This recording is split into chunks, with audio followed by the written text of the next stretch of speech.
May can be a month of new beginnings for a lot of people, but it's also a time to remember to take better care of ourselves. Our KAGS Andrea Uribe has more information on a health issue many may not be aware they have and where to turn to for help. With May being National Hepatitis Awareness Month, medical professionals want to make sure you're getting the right information and getting your screenings done. Hepatitis is any time that the liver gets inflamed.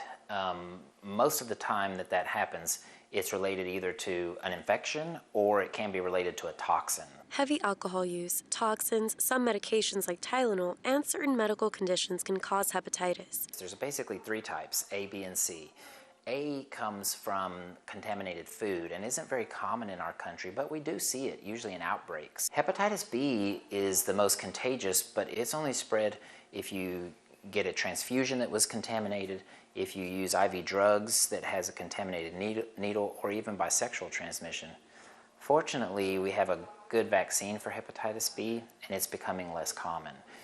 Hepatitis C is only spread by a blood transfusion or using a contaminated needle. According to the CDC, about 66% of people with hepatitis B are unaware of their infection, and untreated hepatitis can become a lifelong issue. Yeah, eventually you'll develop cirrhosis, which is scarring and failure of your liver.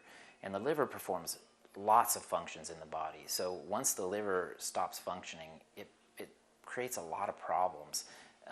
Yellowing of the skin and digestive issues.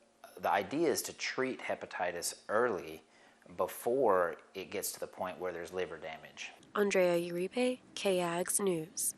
Thank you, Andrea. The CDC recommends that people of all ages go to their doctors to make sure they are up to date with vaccinations against hepatitis A and B.